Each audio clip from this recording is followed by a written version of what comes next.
शहर से बहुत दूर एक गांव था। उस गांव में एक बरगद का पेड़ था। उस पेड़ पर एक झूला लटका हुआ था, लेकिन कोई भी गांव वाला उस झूले पर बैठने की हिम्मत नहीं करता था। एक दिन घसीटा और उसकी पत्नी निर्मला सो रहे होते हैं। तभी उन्हें खिड़की से किसी के रोने की आवाज आती है। इस वजह से घसीटा की नींद खुल जाती है। अरे ये कौन है? हे भगवान, लगता है ये आवाज उसी बरगद के पेड़ की तरफ से आ रही है। अरे निर्मला, जल्दी उठो, देखो ना, आज फिर से वही रोने की आवाज आ रही है। हे भगवान, ये रोने की आवाज तो उसी झूले की तरफ से आ रही है। तुम डरो नहीं, मैं अभी देखता हूँ। फिर घसीटा खिड़की की तरफ जाता है तो उसकी आंखें फटी की फटी रह जाती हैं। उसे झूले पर एक औरत दिखाई देती है। उसने सफेद रंग की साड़ी पहनी होती है और रो रही होती है।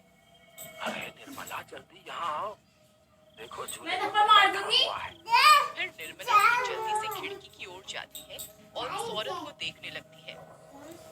अजी, ये वही चुड़ैल तो नहीं जिसने झूले पर अपना मारा खींचा कर रखा है। तुम्हारा दिमाग खराब तो नहीं हो गया?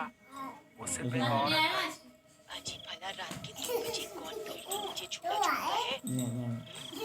अब तुम रुको, मैं अभी बाहर जाकर देखता हूँ।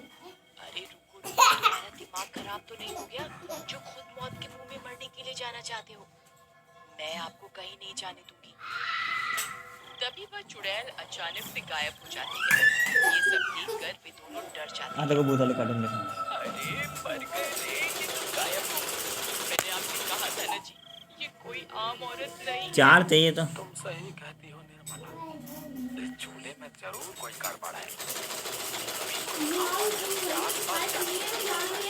जी, आज तक तो हमने इस झूले के बारे में सिर्फ अफवाहें ही सुनी थी। आज तो अपनी आंखों से देख लिया। मैं अब इस घर में और नहीं रहने वाली। फिर अगले दिन निर्मला का भाई अपनी पत्नी के साथ शहर से उसके घर आता है। अरे निर्मला बहन, कहाँ हो? आज तुम्हें अपनी बहन की याद कैसे आ गई? बस ऐसे ही बहुत दिन हो गए थे, मैंने सोचा अपनी प्यारी बहन से। फिर वे लोग पूरा दिन हंसी मजाक करके बिताते हैं। और फिर रात होने पर बबलू भाई, तुम नीलू के साथ इस कमरे में सो जाओ, हम साथ वाले कमरे में सो जाते हैं। और हाँ, तुम्हें किसी चीज की जरूरत हो तो मुझे बता देना। फिर इतना बोलकर निर्मला अपने कमरे में सोने के लिए चली जाती है। फिर कुछ देर के बाद नीलू की नजर खिड़की के बाहर झूले पर पड़ती है। अजी, इधर आइए, वो देखिए, वो पेड़ के नीचे एक झूला लगा हुआ है। हमारे शहर में तो ऐसा कहीं देखने को नहीं मिलता। चलिए ना, मेरा बहुत मन है झूला झूलने का। चलिए ना। अरे रुको रुको, अभी तो रात हो गई है, सुबह होते ही झूले में, अभी सो जाओ। फिर इतना बोलकर बबलू सोने चला जाता है, लेकिन नीलू उसी झूले को देखती रहती है। अजी सुनिए ना, चलिए ना, मेरा बहुत मन है। लेकिन बबलू नीलू की बात को अनसुना कर देता है और सो जाता है। फिर नीलू पूछती है, अरे ये झूला तो एकदम घर के पीछे है।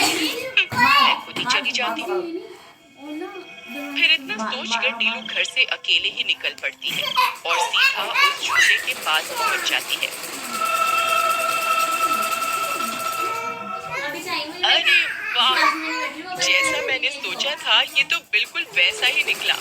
आज तो मजा ही आ गया। फिर नीलू उस झूले पर बैठ जाती है और झूला झूलने लगती है और गाना गाने लगती है। पंछी बनूं, उड़ती फिरूं मस्त गगन में, आज मैं आजाद हूँ दुनिया के चमन में।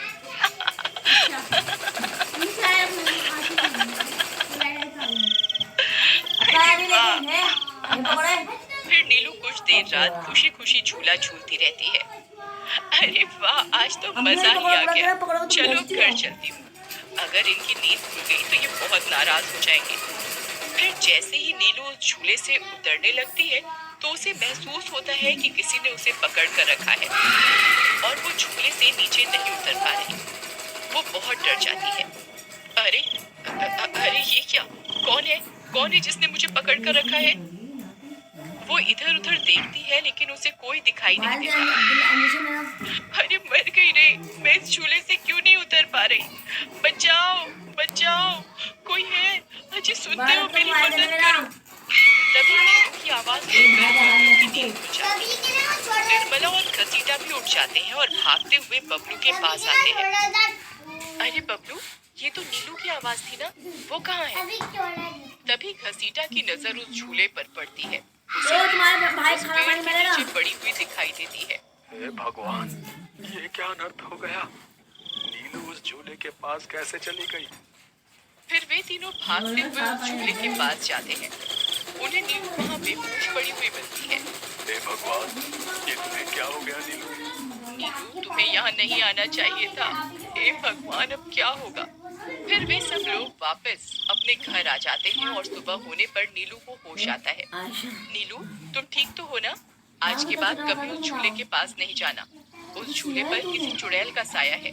ठीक है दीदी, मैं आज के बाद उस झूले के पास कभी नहीं जाऊंगी। फिर रात होने पर सब सो रहे होते हैं। तभी नीलू की नींद खुल जाती है। उसकी आंखें लाल हो जाती हैं और उसके पैर उल्टे हो जाते हैं और वो घर से निकलकर झूले की तरफ चल देती है और झूला झूलने लगती है।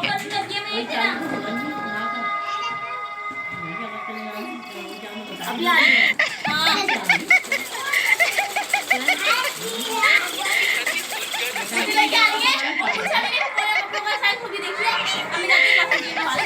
हंसी सुनकर सब लोग घसीटा भागते हुए बबलू के कमरे में आते हैं और नीलू को वहां ना पाकर परेशान हो जाते हैं। हे भगवान, अब ये नीलू कहाँ चली गई? फिर वे सब खिड़की से झांक कर देखते हैं तो उनकी आंखें फटी की फटी रह जाती हैं। नीलू झूला झूल रही होती है। अरे मर गए रे, ये नाक बेटी तो फिर से झूला झूलने चली गई। अरे बेवकूफ बबलू, अपनी पत्नी को संभाल कर नहीं रख सकता क्या? देख, तेरी पत्नी आधी रात को कैसे झूला झूल रही है। दीदी, मुझे माफ कर दो। मैंने इसे समझाया भी था कि उस झूले की तरफ अरे जल्दी चलो, हमें अभी के पास जाना होगा, कहीं कोई अनर्थ ना हो जाए। फिर वे तीनों भागते हुए उस झूले के पास पहुंच जाते हैं। ए नास मीठी नीलू, चल जल्दी से इस झूले से नीचे उतर। तुझे कल भी समझाया था ना इस झूले की तरफ नहीं जाना। एक बार में समझ नहीं आता क्या?